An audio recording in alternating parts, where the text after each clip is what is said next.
Ito ang Byahe by DJ Lala Banderas. DJ Lala Banderas.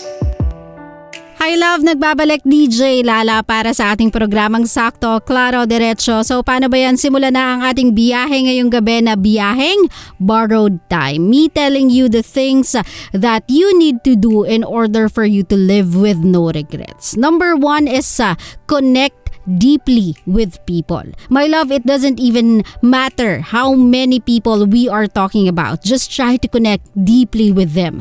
Go about with your life thinking na you have touched people's lives because you know you did. Kaya don't just pass by, leave a mark. You wanna live this life knowing na may mga taong talagang deeply connected with you. Mga taong kilala ka talaga, mga taong alam mong hindi makakalimutan yung sayang binigay mo sa buhay nila o kaya naman yung mga lessons na tinuro mo sa kanila or yung mga moments you've shared with one another. Plus, it will make you happy. Knowing that you have a lot of memories that you can be proud of. Yung knowing na you've been a good friend, you've been a good partner, you are a good son or a daughter sa parents mo, you are a good sibling sa mga kapatid mo, and that will continue to motivate you in life kasi alam mo sa sarili mo na you are living with such pride na connected ka with people, na yung mga tao genuinely loves you, genuinely cares for you, genuinely thinks about you. So my love, don't you ever worry kung ang nakukuha mong like sa Facebook ay 2, 3, 4, 5 as long as nanggagaling yan sa mga taong talagang close sa'yo. Kasi sa totoo lang, hindi mababayaran ng mga likes na yan, dami ng followers na yan, dami ng shares na yan or comments na yan. Yung feeling of joy na meron ka talagang close circle na talagang nakakakilala sa'yo na sobrang komportable ka to be around with. So my love, again, if you don't want to live your life with regrets, then connect with people. It doesn't have to be a lot of people, my love. It can only take a few to fill your life. Totoo yan. It can only take a few to mean something sa buhay mo. So don't gun or aim for a lot of friends or a lot of people who knows you. Gun for the people who will stay with you through thick and thin. Go for the people that will be your close circle. Go for the people na alam mo sa sarili mong kilala kung sino ka at ano ang gusto mo, ano ang kailangan mo at andyan palagi sa tabi mo to good and bad times. Yan ang mas importante. Naintindihan mo ko, my loves? And tuloy-tuloy lang ang ating biyahe ngayong gabi na biyaheng borrowed time. Second way na mabuhay ka dito sa mundong to with no regrets is to listen more. Learn from others and listen to the sound other than your own voice, your own pain, your own celebrations. Sabi ko nga, maraming tao yung may pinagdadaanan. They mask it with laughter, they mask it with smiling, they mask it with posts, pero sa totoo lang, there's a story behind all of that.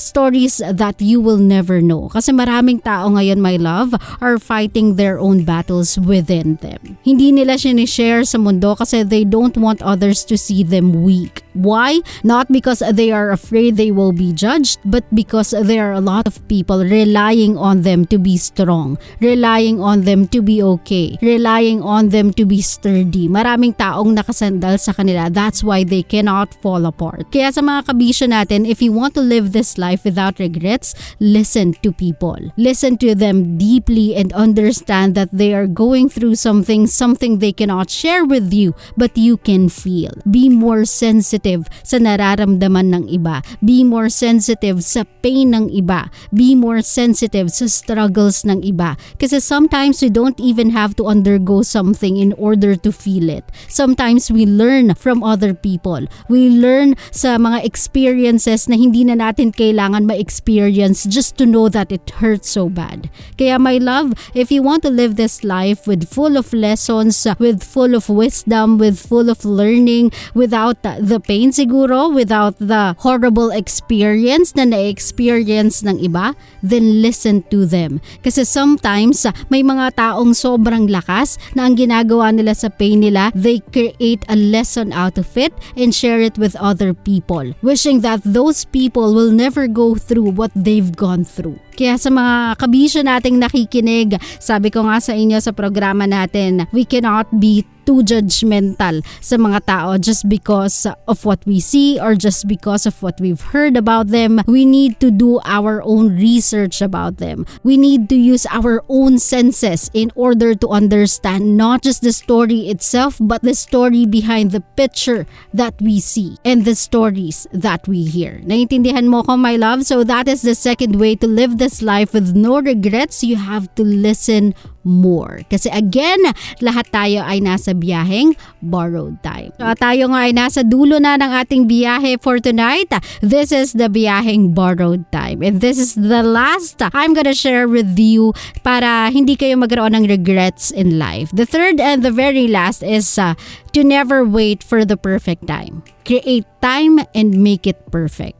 If there's one thing that I'm proud of sa dami ng losses ko in life, especially this most recent one, is hindi ako nag-waste ng time to make that memory of me or that memory in me masaya, full of life, and sabihin ko sa sarili ko, fulfilled. Though it's short, though it's parang feeling ko kulang yung time ko kasi share na lang natin para alam natin kung saan tayo humuhugot today.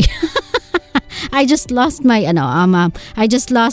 baby Bo, yung dog that I've been talking about for quite some time, over a year sa mga adlibs ko. I just lost him yesterday and it breaks my heart into pieces, still does. And proud ako na kahit papano wala akong nasayang na oras. I've given that specific time na meron ako with him the best that I can. I've been a firm mom sa kanya with the best of my ability. So that is the reason why I'm telling you guys na never to wait for the perfect time. You have to create time for that specific loved one of yours and make it perfect. Kasi wala naman talagang perfect time for everybody. There will always be chaos. There will always be problems. All you have to do is make time. Make do with what time we have in our lives. Make do with whatever time we have in a day to make it special, to make it almost perfect kung hindi man perfect for the people and things we care about. Kaya sa mga kabisyo natin, for you to avoid regrets in your life, you always have to aim for memories. Always make memories whenever you can. Especially dun sa mga taong tinatangi ninyo, sa mga pets ninyo if you are a pet lover just like me. Make the most out of the time given to the both of you, given to you and your family, so that pag dumating yung araw na ganito, biglang snap na wala sa iyo isa sa mga bagay na pinakaiingatan mo, wala kang regrets. You'll just be happy knowing na wala kang maisip na memory na nagkait ka ng pagmamahal kahit na alam mong kaya mo yung ibigay. Okay? Sa mga kabisyo natin, I think that's it for me sa gabing ito. I hope you have learned a lot from my pain. This is my pain I'm sharing with you guys and all the lessons that comes along with it. At syempre, sa mga kabisyo naman natin na gustong mag-share ng kanilang mga kwento, again, welcome pa rin kayo sa aking Facebook, DJ Lala Banderas. O kaya naman sa aking Byahe Textline 0917-851-4329. Again, 0917-851-4329. O siya mga kabisyo, I gotta go. Maraming salamat for sticking with me for 3 hours of our show. Nakasama niyo po DJ Lala Banderas para sa aking programang Sakto, Claro, Diretso, only here at 90.7 Love Radio, the station that makes you feel good. Good night, everybody. I'll see you guys again tomorrow. Bye! Love you!